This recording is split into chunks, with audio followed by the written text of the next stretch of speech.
لب پہ میرے یہ صدا ہے شاہزلی نور الزمان.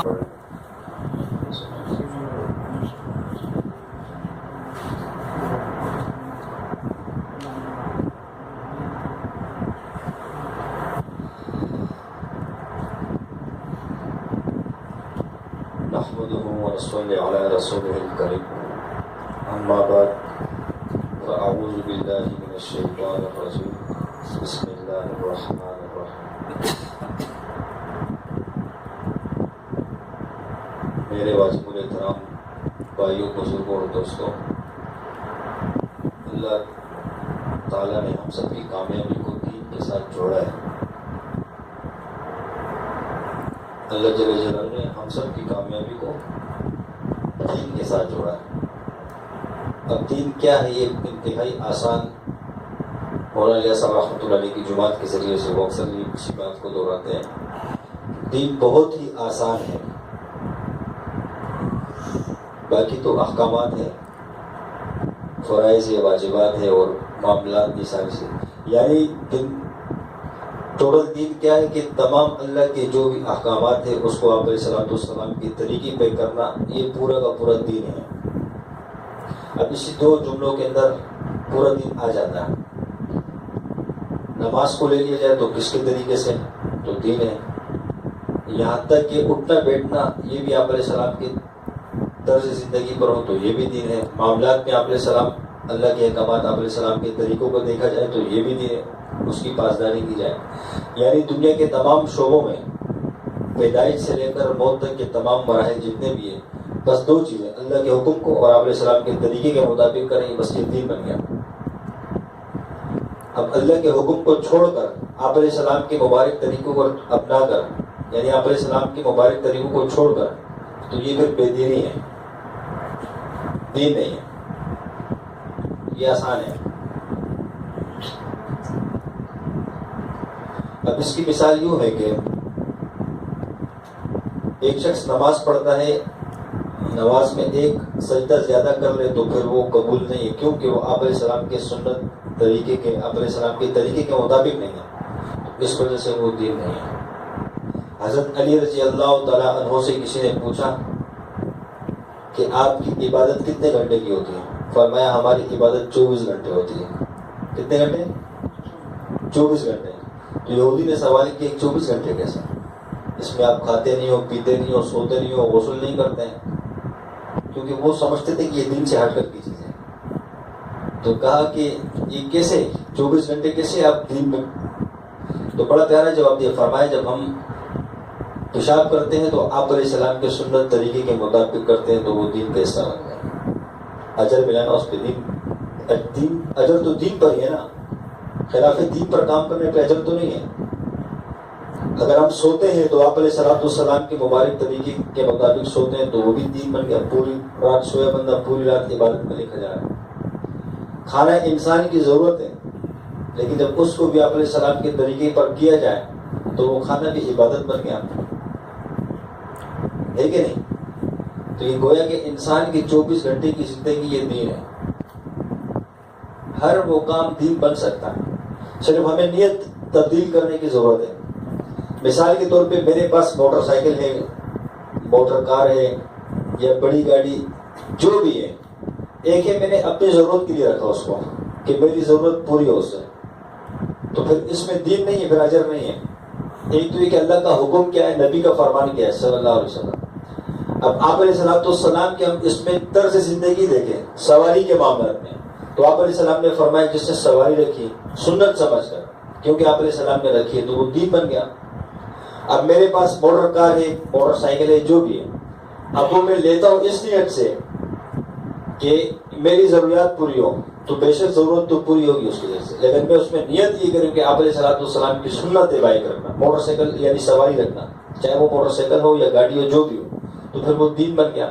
جب تک کہ موٹر سائیکل میرے گھر پہ رہے گی اس پر بھی اللہ مجھے اجر دے گا، اس پہ جو پیسے خرچ ہوئے اس پہ بھی اللہ مجھے اجر دے گا، اس پہ جو مینٹیننس کرتے ہیں روزانہ روزمرہ کا جو خرچہ ہوتا ہے اس پہ بھی اللہ مجھے اجر دے گا. کیوں؟ کہ سنت سمجھ کے ہم نے رکھا ہے. سواری رکھنا سنت ہے، اسلحہ رکھنا ایک شخص اس لیے ایسا رکھتا ہے کہ کب کچھ ہو رہا ہے ڈاکو ہے تو میری حفاظت ہو سکے, ٹھیک ہے, یعنی اپنی ضرورت کی چیز کو رکھ کر یا میں اپنی جان بچا سکوں. ایک تو یہ ہے کہ اس لیے رکھنے کا سنت ہے. آپ علیہ الصلوۃ والسلام دنیا سے پردہ فرمائے, گھر میں تیل نہیں ہے لیکن تلواریں لٹکی ہوئی گھر میں, ہے کہ نہیں؟ تو اسلحہ رکھنا بھی سنت, اپنے دور کے حساب سے جو اسلحہ ہو. تو ایک شخص اس نیت سے رکھتا ہے کہ سنت کو زندہ رکھ, تو جب تک کہ وہ اس کے گھر میں ہو تو اجر. گھوڑا رکھنا اپنی ضرورت کے لیے کہ میں اس پہ سفر کروں, ایک سنت سمجھ کے رکھنا, اور پھر نیت یہ کر لو کہ اللہ کے راستے میں استعمال ہوگا. تو علماء فرماتے ہیں کہ وہ گھوڑا جب آپ نے اس نیت سے رکھا تو اس پہ بھی اجر ہے, حتیٰ کہ وہ پیشاب کرتے اس کے پیشاب کرنے میں بھی اللہ آپ کو اجر دیتا ہے. اس کو آپ گھاس کھلاتے ہو, چارہ کھلاتے ہو, اس پر بھی اللہ اجر دیتا ہے. یعنی ہمارے معاملات میں ہر چیز میں اللہ نے اتنی آسانی کی کہ سب وہ عبادت ہے. مثال کے طور پہ میں کپڑے پہنتا ہوں تو یہ دین کیسے بن سکتا ہے؟ یہ اس طریقے سے بن سکتا ہے کہ آپ علیہ الصلوۃ والسلام نے کس طرح کپڑے پہنے. سنت کیا ہے؟ لباس. میں یہودی کا لباس اس کو بناؤں, کفار کا بناؤں, آپ علیہ الصلوۃ والسلام کا علماء سے پوچھ کر سنت لباس جس طرح تھا اس طریقے سے بناؤں, اور پھر اس کے پہننے کی جو دعا ہے وہ پڑھوں میں اس کو. تو یہ جب تک لباس جسم پہنے گا تو یہ دعا کرتا رہے گا. تو یہ دین بنا کہ نہیں بنا؟ بنا نا. تو اس طریقے سے ضرورت کی جو چیزیں ہیں یا 24 گھنٹے کے جو بھی معاملات ہیں اس کو آپ علیہ السلام کے طریقے پہ کرنا یہ دین ہے, اس پہ اجر ہے. ایک صحابی رسول نے مکان بنایا, اس پہ روشن دان بنایا. آپ علیہ السلام نے فرمایا کہ یہ کیا ہے؟ فرمایا یا رسول اللہ, یہ روشن دان بنایا کہ گرمی کا موسم ہو, ہوا لگے تو گھر میں ہوا آئے گی.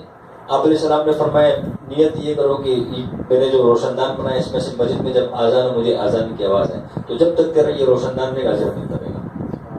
تو یہ دین ہے کہ نہیں؟ اپنے گھر میں ہم ضرورت کی چیز بناتے ہیں نا, کہ روشن دان بنا دیا, کھڑکی لگا دی. اگر اس میں نیت یہ کروں کہ مسجد کی آزان ہوگی تو مجھے آسانی سے سنائی دے گی تو وہ دین بن گیا. جب تک وہ روشن دان گھر میں رہے گا تو وہ اجر ملتا رہے گا, اور باقی ضروریات تو فری میں ملتی رہیں گی. جیسے سواری کا بتایا کہ سواری رکھنا سنت ہے, تو کیا اس سنت کی نیت کرنے سے ہم سواری کو جب رکھیں گے تو کیا ہماری ضروریات پوری ہوں گی اس میں کہ نہیں ہوگی؟ ہوگی نا. صرف نیت کرنے کا فرق ہے.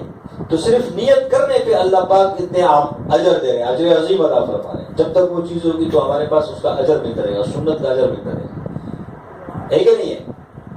تو اس طرح شادی کرنا بھی سنت ہے. کسی پہ فرض بھی ہو جاتا ہے کہ جو اس کو شہوت تنگ کر رہی ہو تو وہ کسی گناہ کے کام ملے گے تو اس سے بہتر ہے کہ وہ شادی کر لیں, تو اس ٹائم اس پہ واجب ہوگا, کیونکہ وہ اس کے گناہ سے بچنے کے لیے سنت سمجھ کے کرے. تو یہ بھی سنت ہے. کھانا کھانا بھی ایک ضرورت ہے نا, کہ اس کے بغیر انسان چل نہیں سکتا. تو اس میں یہ انسان جب کھانے کی نیت کر لے کہ جب کھانا آ رہا ہو, نیت یہ کرے کہ اللہ تیرا حکم ہے کھانا کھانا, تیرا حکم پورا کر رہا ہوں. کس کا حکم؟ یا اللہ یہ کھانا جو کھاؤں گا, اس کھانے کھانے سے جو مجھے توانائی ملے گی, اس توانائی کی برکت سے میں لمبی لمبی رکعتیں پڑھوں گا, میں قرآن پڑھوں گا, میں تہجد پڑھوں گا, تسبیحات کروں گا, ٹھیک ہے. تو وہ کھانا ایک تو نور بن کے اترے گا, ایک تو اس پہ عبادت بن کے اجر ملے گا, اور پھر تیسری کا سنت کے طریقے سے بیٹھ کر جو سنت اعمال ہے کہ ہاتھ کو دھوئے اس کو سکھائے نہیں, سنت ہی ہے. پھر سنت طریقے سے بیٹھے, دسترخوان بچھانا بھی سنت ہے, دسترخوان بچھائیں. تو جو دعا ہے اس دعا کو پڑھیں. تو یعنی ایک کھانا ضرورت کی چیزوں پہ کتنی سنتیں زندہ ہو رہی ہیں, اور پھر اتنا بڑا آپ اس میں یہ کر رہے ہو نیت کہ یا اللہ تیرا حکم ہے, اس کھانا کھانے کے بعد اس سے جو توانائی حاصل ہوگی اس پہ آپ کی عبادت کروں گا. تو بتاؤ یہ ایک کھانا ایک ضرورت پورا کرنا کتنے اجر کا سبب بنا, کتنے اجر ملے اس میں؟ ملے کہ نہیں؟ ایک بھائی کی ضرورت پوری کرنا کیا ہے؟ کسی بھائی کو, مسلمان بھائی کو تکلیف ہوتی, کسی پریشانی میں آ جاتے ہیں, جب اس کی ضرورت ہم پوری کریں, اس پہ کتنا اجر ہے؟ آپ علیہ السلام نے فرمایا جس کا مفہوم ہے کہ کسی ایک نے اپنے ایک مسلمان بھائی کی مدد کی یا اس کے کام میں ہاتھ بڑھایا, اس کے کام میں آسانی کیا, اس کا کوئی کام کیا, تو اللہ جل جلالہ اس کے 70 کام کر دیتا ہے. اس نے تو ایک کام کیا, اللہ کتنے کر رہے ہیں؟ اور ایک حدیث کا مفہوم ہے کہ جب ایک بندہ اپنے مسلمان بھائی کی کسی کام میں لگ جاتا ہے اللہ کی رضا کے لیے, تو اللہ اس کے کاموں میں لگ جاتا ہے. یعنی کسی بھائی پہ مصیبت آ گئی, میں اور آپ ہم میں سے کوئی بھی اس کی مدد کرنے کے لیے اس کے کام میں لگے, تو جو میری ضروریات کی چیزیں یا جو میرے پریشانی اللہ اس میں لگ گیا میرے لیے، کیونکہ میں اپنے مسلمان بھائی کے لیے لگا. ہے کہ نہیں ہے؟ اگر میری نیت یہ ہو کہ میں اس کی یہ کام کروں، یہ بھی میرے کام آتے، تو پھر کیا، پھر الٹ ہو گیا. کل کو مجھ سے گلہ کرے گا. جیسے ہمارے اندر رسمیں ہوتی ہیں نا، بعض رسومات ہوتی ہیں، شادی میں دعوت نہیں دی تو میں بھی نہیں جاؤں گا. آپ علیہ الصلوۃ والسلام راستے سے گزر رہے تھے، ایک صحابی رسول صلی اللہ علیہ وسلم سامنے آئے تو اس کے چہرے پہ کوئی شیرہ، کوئی مکھی وغیرہ بیٹھی تھی، کوئی میٹھا کھایا تھا اس نے، اس کی وجہ سے. تو آپ علیہ الصلوۃ والسلام نے پوچھا کہ یہ کیا ہے؟ فرمایا یا رسول اللہ ابھی میرا نکاح ہوا، اس کا میٹھا یہاں لگا ہوا جس میں مکھی آ گئی. تو بتاؤ، دو جہاں کی سردار کو دعوت نہیں دی تو آپ علیہ السلام تو خوش ہوئے کہ میری سنت کو پورے کے نکاح کی. دعوت دینا کوئی لازمی نہیں ہے. اصل کیا، اس بندے کا گھر آباد ہو جائے. تو بتاؤ، میں اور آپ اپنے ایسے رسم کے کتنے معاملات کرتے ہیں دنیا داری کے، کہ اس نے دعوت دی تھی ہم بھی اس کو دعوت نہیں دیں گے، وہ آیا ہماری شادی میں تو ہم بھی جائیں گے، وہ نہیں آیا تو ہم بھی نہیں جائیں گے. مطلب یہ کہ ہمارا ہر کام اللہ کی رضا کے لیے ہو جائے اور سنت طریقے کے مطابق ہو جائے تو وہ اجر کا سبب ہے. یعنی بات یہ چل رہی تھی کہ مسلمان بھائی کے کام میں لگنا. تو بھائی جب ہم اللہ کی رضا کے لیے لگیں گے تو وہ دین بھی ہے اور اس پہ اجر عظیم بھی ملے گا اللہ کی طرف سے. اور جب میری یہ نیت ہو کہ بھائی یہ میرا بڑا ہے، یہ رشتے دار ہے اور یہ ہے وہ ہے، تو پھر کیا. بلکہ اگر اس میں یہ نیت رکھی جائے بالفرض یہ میرا کزن ہے، بھائی ہے، جو بھی رشتے دار ہے، ٹھیک ہے، اب اس کے یہاں کوئی مسئلہ پیش آتا ہے، میں جاتا ہوں اللہ کی رضا. ایک تو یہ کہ اس کو سامنے رکھوں کہ یہ بھی میرے پاس آتے ہیں، میں عدل بدل کرنے کے. ایک تو یہ کہ میں یہ نیت کروں کہ یہ میرا مسلمان بھائی، میں اس کے کام میں لگ جاؤں، ٹھیک ہے، اور پھر میرا رشتے دار ہے. تو یہاں پھر اجر دگنا ہو گیا. دگنا کیوں ہوا؟ ایک تو اس نے رشتے داری نبھائی، صلہ رحمی کی رشتے داری نبھائی اس نے. کیونکہ قیامت کرو تو رشتے داری بھی پکارے گی، اللہ جس سے مجھے اپنی رحمت سے جوڑا تو بھی اس کو جوڑ دے، اور جس سے مجھے توڑا ہے اللہ تو اپنے غضب سے اس کو توڑ دے. تو دو اجر مل گئے دگنا. کیوں؟ ایک تو مسلمان کی مدد کی، ایک تو رشتے داری کے ناطے پہ اس نے مدد کی اللہ کی رضا کے لیے، یہ بدلے کے لیے نہیں. تو یہاں اس کو دگنا اجر ہے کہ نہیں ہے؟ کسی کے گھر میں یتیم بچہ ہو اور اس کے چاچا ماموں اس کو کفالت کرے اس کی، تو اس کو کتنے اجر ہے؟ ایک تو اپنے رشتے داری اس نے پوری کی اللہ کی رضا کے لیے. شرط ہی کہ اللہ کی رضا ہو، یہ غیرت والا معاملہ نہ ہو کہ لوگ کہیں گے کہ اس کا چاچا موجود ہے، اس کا ماموں موجود ہے اور یہ کسی اور کی کفالت میں. یہ معاملہ نہیں. اللہ کی رضا کو سامنے رکھ کر اس یتیم بچے کی جب کفالت کی جاتی ہے تو اللہ اس کو اجر دیتا ہے. کیوں؟ ایک تو اس کا بھتیجا تھا یا بھانجا تھا، رشتے دار تھا، اس نے رشتے داری کا حق ادا کیا کیونکہ رشتے دار کا حق ہے، ماموں پر حق ہے، چاچے پر حق ہے، چاچے کا حق ہے اس پر. ایک تو اس کو ادا کیا، دوسرے کے یتیم کی پرورش کی اللہ کی رضا کے لیے. یتیم کے بچے کے سر پہ بندہ ہاتھ رکھتا ہے، اس کے ہاتھ کے نیچے جتنے بھی کروڑوں کی مقدار میں بال آتے ہیں اللہ تو اتنے گناہ معاف کر کے اتنے نیکی اس کی عمل نامے میں لکھ دیتے ہیں. پھر اس کی کفارت پہ کیا دے گا؟ ہے کہ نہیں؟ تو مقصد یہ ہے کہ ہماری زندگی میں جتنے بھی معاملات ہیں، جتنے بھی کام ہیں، اس میں سنت طریقے زندہ ہو جائیں. آپ علیہ الصلوۃ والسلام کے مبارک اعمال زندہ ہو جائیں. یقیناً دیکھو ہم بہت سے ایسے کام کرتے ہیں، بس اوقات وہ سنت بھی ہوتا ہے لیکن ہمیں اس سنت طریقے سے ہی کر رہے ہوتے ہیں لیکن ہمیں پتہ نہیں ہوتا کہ یہ سنت ہے. ہم اس کو ایک روٹین میں لے کے چل رہے ہیں. اس کی ایک مثال دیتا ہوں. مثال کے طور پہ نماز ہم پڑھتے ہیں، نماز اللہ کا حکم ہے. نماز میں بہت سی چیزیں ایسی ہیں کہ کچھ فرائض کا درجہ رکھتی ہیں. فرائض میں 13 ارکان ہیں، اس کے 6 اندر کے 7 بار کے، اس طرح سے، ٹھیک ہے. پھر اس میں واجبات ہیں، پھر سنت ہے، پھر مستحب ہے. تو ہمیں یہ پتہ نہیں، ہم نے بچپن میں ایک نماز سیکھ لی ہے کہ بس اس طرح سے نماز پڑھنی ہے، لیکن ہمیں پتہ نہیں کہ اس میں فرض کون سا تھا، اس میں واجب کیا چیز تھی اور سنت کیا چیز ہے. تو اس طریقے سے مثال دی کہ سر ہمیں پتہ نہیں ہے. تو اس طریقے سے اور بھی بہت سے کام ایسے ہیں کہ روزمرہ کے جو سنت ہوتے ہیں ہم کر رہے ہوتے ہیں، لیکن ہمیں اگر پتہ چلے تو ہم پھر اس میں سنت کی نیت کر لیں گے، آٹومیٹک اس کا اجر بڑھ جائے گا. ہے کہ نہیں؟ اور بہت سے ایسے کام ہیں جو ہم اپنی ضرورت کے لیے کر رہے ہیں اور ہمیں اس کا سنت کا پتہ نہیں ہے.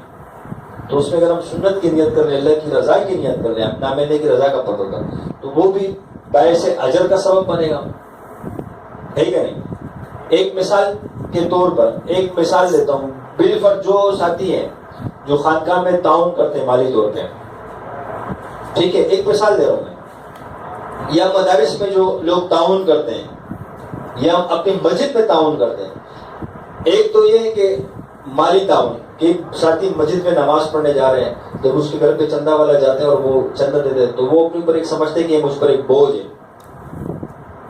دینے تو اس نے ہیں، ٹھیک ہے. یا خانقاہ میں ساتھی مثال کے طور پہ کہ وہ مانا کے طور پہ فنڈ دیتے کہ خانقاہ کا کرایہ کسی طریقے سے ادا ہو سکے. ایک مثال دے رہا ہوں میں. یا اس طرح جو مسجد مدرسہ ہو گیا، ایک تو یہ کہ کوئی اس وجہ سے دیتا ہے کہ یار خانقاہ کے جو ہمارے امیر صاحب ناراض ہو جائیں گے پیسے دینے سے، اس کا گلہ نہیں ہوگا. ایک تو یہ نیت ہوگا، ٹھیک ہے. یا استاد مانگ رہے یہ نیت ہو گئی. یا مسجد کا امام بہانہ چندہ دے رہے ہیں تو دینے تو ہے. تو لہٰذا ہم اگر اس میں یہ نیت کر لیں کہ اللہ مسجد تیرا گھر ہے، کیا ہے مسجد آپ کا گھر ہے، یا اللہ آپ کے گھر میں تعاون کروں. ایک تو یہ کہ وہ نیت تو اس کی خالص ہو گئی اور اجر عظیم کا مستحق ہو گیا. یا اللہ خانقاہ تیرے دین کا مرکز ہے، یہاں پہ اللہ والے ذکر کرتے، ذاکرین لوگ بنتے، گناہگار ہوتے، کس کس گناہوں کی دلدل میں پھنسے ہوتے، جب وہ خانقاہ کے ماحول میں آتے ہیں اللہ ان کو ذکر پہ لگا دیتے ہیں، وہ ذاکر بن جاتے ہیں، اللہ کے ساتھ تعلق والے بن جاتے ہیں. یا اللہ میں یہاں خرچ تیری رضا کے لیے کر رہا ہوں، تو اجر عظیم بنا کہ نہیں بنا؟ تو مطلب یہ کہ ہم خیر کے کام ہو، کسی بھائی کے ساتھ تعاون ہو، معاملات ہو، جو بھی ہو، اس میں نیت اپنی ٹھیک کر لیں. اور آپ علیہ السلام کے مبارک طریقوں کو دیکھا جائے. ایک بندہ مثال کے طور پر مرغی خانے جاتا ہے، اس کے پاس اپنی سواری نہیں ہے.